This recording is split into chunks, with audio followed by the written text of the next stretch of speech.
નમસ્કાર મિત્રો જેમને પણ વૃદ્ધ પેન્શન સહાય યોજનાનો લાભ મળે છે કે જે લોકો 60 વર્ષની ઉપર છે એવા લોકોને આ સહાયનો લાભ મળે છે। દર મહિને એમના બેંકના ખાતામાં 1000 રૂપિયા જમા કરવામાં આવે છે। તો મિત્રો હવેથી તમારે એ 1000 રૂપિયાનો લાભ લેવો હોય તો તમારે કેવાયસી કરાવવું પડશે। હા મિત્રો, આ યોજનાનો લાભ ચાલુ રાખવા માટે કેવાયસી ફરજિયાત કરવું પડશે। જો મિત્રો તમારે પણ આ દર મહિને 1000 રૂપિયા આવતા હોય અથવા તો તમારા કાકા દાદા અથવા તો કોઈ પાડોશીને આ સહાયનો લાભ મળતો હોય તો એમને આ વૃદ્ધ પેન્શન યોજનાની કેવાયસી કરી દેજો।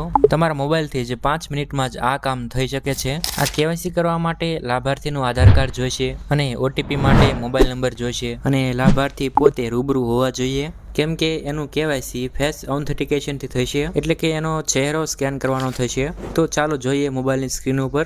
મિત્રો એ પહેલાં મારી વિનંતી છે કે તમે વિડીયોને લાઇક કરજો, ચેનલ પર નવા હોય તો ચેનલને સબસ્ક્રાઈબ કરજો। તો મિત્રો સૌથી પહેલાં તો તમારે પ્લે સ્ટોરમાં જઈ બે એપ્લિકેશન ઇન્સ્ટોલ કરવાની છે। પહેલા નંબરની એપ્લિકેશન છે બેનિફિશિયરી સત્યપન એપ અને બીજા નંબરની એપ છે આધાર ફેસ આરડી એપ। તો આ બે એપ્લિકેશન ઇન્સ્ટોલ કરી લેવાની છે। તો એમાંથી સૌથી પહેલાં આ બેનિફિશિયરી સત્યપન એપ ખોલવાની છે। એપ ખોલશો એટલે સૌથી પહેલાં તો ભાષા સિલેક્ટ કરવાનું આવશે। તો તમને ગમે એ ભાષા સિલેક્ટ કરો। ત્યાર પછી તમારી સામે કેવાયસી કરવાના ઓપ્શન આવશે। તમે બે રીતે કેવાયસી કરી શકો છો, ફેસ ઓથેન્ટિકેશન અને બાયોમેટ્રિક સ્કેન। આમાંથી તમારે પહેલા ઓપ્શન પર ક્લિક કરવાનું છે, ફેસ ઓથેન્ટિકેશન, અને આ બીજો ઓપ્શન બાયોમેટ્રિક સ્કેન। એ કરવા માટે તમારી પાસે ફિંગરપ્રિન્ટ સ્કેનર હોવું જોઈએ। તો તમારી પાસે મશીન તો નહીં હોય તો એ માટે તમારે પહેલો ઓપ્શન સિલેક્ટ કરવાનો છે। તો એ ઓપ્શન પર ક્લિક કરશો એટલે આવી એક સૂચના આવશે કે જેમાં આધાર ફેસ આરડી એપ ઇન્સ્ટોલ કરવાનું કહે છે। જો તમે ઇન્સ્ટોલ કરીને રાખી છે તો પ્રોસેસ બટન પર ક્લિક કરવાનું છે। ત્યારબાદ તમારી સામે આ પ્રકારની સ્ક્રીન આવશે જેમાં સૌથી પહેલાં આ જગ્યાએ લાભાર્થીનો આધાર કાર્ડનો નંબર નાખવાનો છે। ત્યારબાદ નીચે મોબાઈલ નંબર નાખવાનો છે અને ઈમેલ નાખવો હોય તો નાખી શકો છો, ફરજિયાત નથી। ત્યારબાદ રજિસ્ટર બટન પર ક્લિક કરવાનું છે। ત્યારબાદ મોબાઈલ નંબર ઉપર ઓટીપી ગયો છે, ઓટીપી અહીં નાખવાનો છે અને ત્યાર પછી સબમિટ બટન પર ક્લિક કરવાનું છે। ત્યારબાદ તમારી સામે આ પ્રકારની સ્ક્રીન આવશે જેમાં આ જગ્યાએ લાભાર્થીના આધાર કાર્ડમાં જે રીતના એનું નામ હોય એ રીતના નામ નાખવાનું છે। પહેલાં અટક હોય તો અટક નાખવાની, નામ હોય તો નામ, જે રીતે આધાર કાર્ડમાં છે એ રીતે જ। ત્યારબાદ આ જગ્યાએ તમને બે ઓપ્શન જોવા મળશે જેમાંથી આપણે self and family A option select કરવાનો છે। ત્યાર પછી આ જગ્યાએ ટિક માર્ક કરી લેવાનું છે અને સ્કેન બટન પર ક્લિક કરવાનું છે। ત્યારબાદ આધાર ફેસ આરડી એપ ખુલશે અને આ રીતના પ્રોસેસિંગ થશે। મિત્રો આ પ્રોસેસિંગ થાય ત્યાં સુધીમાં તમારા લાભાર્થી વ્યક્તિને તમારા આ મોબાઈલના નજીક લઈ લેવાના છે, કેમ કે જો જલ્દીથી ચહેરો સ્કેન નહીં કરો તો ટાઈમ આઉટ થઈ જશો અને ફરી પાછી પ્રોસેસ કરવી પડશે। અને જો મિત્રો પ્રોસેસ ફેલ જાય તો તમારે ફરીવાર ટ્રાય કરવાની છે।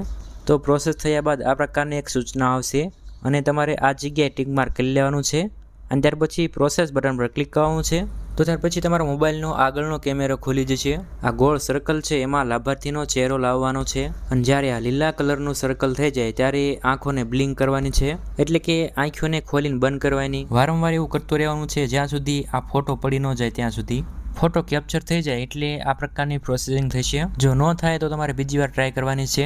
ત્યારબાદ મિત્રો તમારી સામે આ પ્રકારની સ્ક્રીન આવી જશે। આમાં તમારે આ ગુજરાતના નકશા પર ક્લિક કરવાનું છે। ત્યારબાદ તમારી સામે આ પ્રકારની સ્ક્રીન આવશે। તમને જે પેન્શન સહાય યોજનાનો લાભ મળે છે એ યોજનાનું નામ દેખાશે। તો તમારે આ યોજના પર ક્લિક કરવાનું છે। ત્યારબાદ એમાં તમને બે ઓપ્શન જોવા મળશે। તો આમાં તમારે પહેલા ઓપ્શન પર ક્લિક કરવાનું છે, બેનિફિશિયરી વેરિફિકેશન। તો આમાં તમારે સૌથી પહેલાં લાભાર્થીનો આધાર કાર્ડનો નંબર નાખવાનો છે, ત્યારબાદ નીચે મોબાઈલ નંબર નાખવાનો છે અને ત્યાર પછી આ ટિક માર્ક કરી લેવાનું છે અને સબમિટ બટન પર ક્લિક કરવાનું છે। ત્યાર પછી મોબાઈલ નંબર ઉપર ઓટીપી ગયો છે, ઓટીપી નાખવાનો છે અને ત્યાર પછી સબમિટ બટન પર ક્લિક કરવાનું છે। ત્યાર પછી આ પ્રકારનું સ્ટેપ આવશે। હવે મિત્રો આના આગળના સ્ટેપમાં ફરી પાછો ફેસ સ્કેન કરવાનો થશે, એટલે કે તમારા લાભાર્થીને ફોટો પડાવવા તૈયાર રાખજો। તો આમાં તમારે આ જગ્યાએ ટિક માર્ક કરી લેવાનું છે અને ત્યાર પછી સ્કેન બટન પર ક્લિક કરવાનું છે। ત્યાર પછી ફરીવાર આધાર ફેસ આરડી એપ ખુલશે અને આ રીતના પ્રોસેસિંગ થશે અને જેમાં તમારે લાભાર્થીનો ચહેરો સ્કેન કરી લેવાનો છે। જો એકવાર ફેસ સ્કેન ન થાય તો બીજી વાર ટ્રાય કરજો। તો આ ફેસ સ્કેન થઈ જાય પછી તમારું આ કેવાયસી થઈ જશે અને આ રીતના લાભાર્થીની વ્યક્તિગત માહિતી આવી જશે અને મોબાઈલ નંબર ઉપર મેસેજ પણ આવી જશે કે તમારું આ કેવાયસી થઈ ગયું છે। તો મિત્રો આ રીતના તમે વૃદ્ધ પેન્શન સહાય યોજનાનું કેવાયસી કરી શકો છો। હવે આ કેવાયસી કરવામાં કોઈ પણ પ્રશ્ન હોય તો લાઇક કરીને કોમેન્ટ કરજો।